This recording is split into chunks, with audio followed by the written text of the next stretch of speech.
Relationships are not a feeling. They are a skill. Whether you are married, dating, divorced, or completely single, the same rule determines whether love grows or quietly dies. Let me ask you something. When conflict shows up, what shows up in you? Do you shut down? Do you get louder? Do you get sarcastic? Do you withdraw and say, "I'm fine"?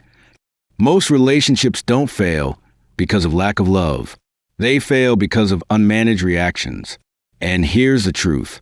When you are triggered, you are not operating from your strongest self. You are operating from your wounded self. Pause there. Have you ever noticed that the intensity of your reaction doesn't always match the size of the problem? That's not about the dishes. That's not about the text message. That's not about being 5 minutes late. That's about something deeper. Inside every adult lives two parts. There is your reactive self, and there is your grounded self. Your reactive self wants control. It wants safety. It wants reassurance. And it wants it now. Your grounded self wants connection. It wants understanding. It wants growth. The problem? When conflict hits, most people let the reactive self take over. And that version of you is not skilled in love. Let me ask you something hard. When you fight, are you trying to understand or are you trying to win? Winning feels powerful for about 10 seconds, but it quietly erodes trust. And trust is oxygen in a relationship. Without oxygen, love suffocates. Now here's something even more important. Most arguments are not about what they look like. They are about fear. Fear of not being chosen. Fear of not being respected. Fear of not being valued. Fear of not being enough. Anger is usually a shield. Underneath anger is hurt. Underneath hurt is fear. So here's a skill nobody teaches. When you feel anger rising, pause and ask yourself, what am I actually afraid of right now? Am I afraid they don't care? Am I afraid I don't matter? Am I afraid I'm losing control? That question changes everything. Because now you're not attacking. You're becoming aware. Awareness is a doorway to connection. Now, let's talk about something called differentiation. This is one of the most powerful skills in relationships. It means staying connected without losing yourself. It means I can disagree with you without disconnecting from you. It means your emotion does not control my nervous system. It means I can sit in discomfort without trying to fix, flee, or fight. That is maturity. And most of us were never taught it. Think about your last argument. Did you regulate yourself first? Or did you demand the other person change first? Because here's the brutal truth. If you cannot calm your own nervous system, you will always try to control someone else's. And control kills intimacy. Real intimacy requires emotional risk. It requires saying things like, when that happened, I felt insecure. Not, you always make me feel insecure. Do you hear the difference? One is ownership. The other is blame. Blame creates defensiveness.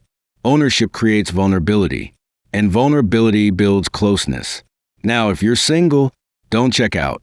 This applies to you more than anyone, because the habits you practice now are the ones you'll bring into your next relationship. If you ghost people instead of communicating, you are rehearsing avoidance. If you overtext when anxious, you are rehearsing dependency. If you ignore red flags because you don't want to be alone, you are rehearsing self-betrayal. So let me ask you, are you preparing for love? Or are you preparing to repeat your patterns? Married? Here's your question. Are you still curious about your partner? Or have you decided you already know them?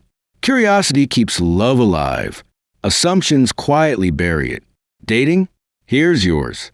Are you evaluating compatibility? Or are you chasing chemistry? Chemistry feels electric. Compatibility sustains peace. Now, let's get uncomfortable for a moment. Most people say they want deep connection. But when deep connection requires accountability, they resist. Healthy relationships require repair, not perfection. Repair. That means when you mess up, you say, I see how that hurt you. I understand why that felt dismissive. I want to do better. Not, you're too sensitive. You're overreacting. That's not what I meant. Intent does not erase impact. Let that sink in. Intent does not erase impact. If someone you love says they're hurt, Your job is not to defend your intention. Your job is to understand their experience. Now here's the hard part.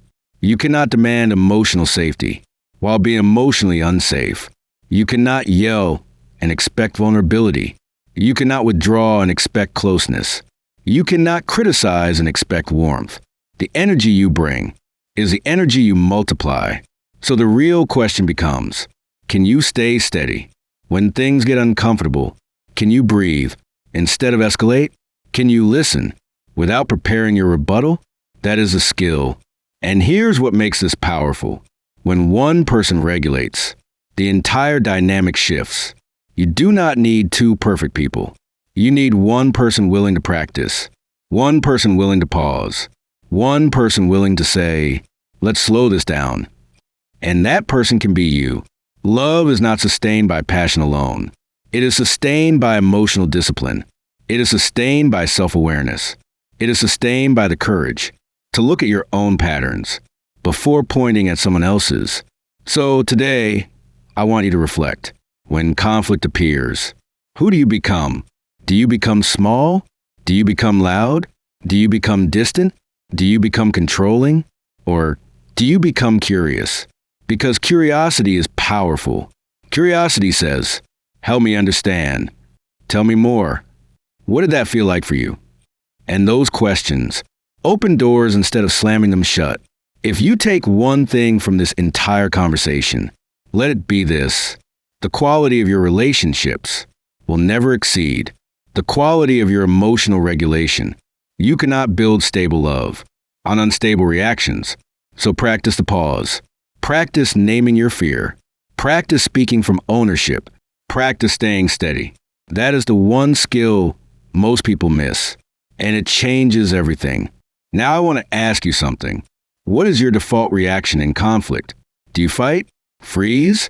Flee? Fix? Be honest with yourself. Growth starts there. And if this conversation helped you rethink how you show up in love, like this video, subscribe, and follow this channel for more real conversations that actually build emotional strength. And in the comments, tell me, what relationship pattern are you ready to change? Because awareness is step one, and practice is step two. I'll see you in the next one.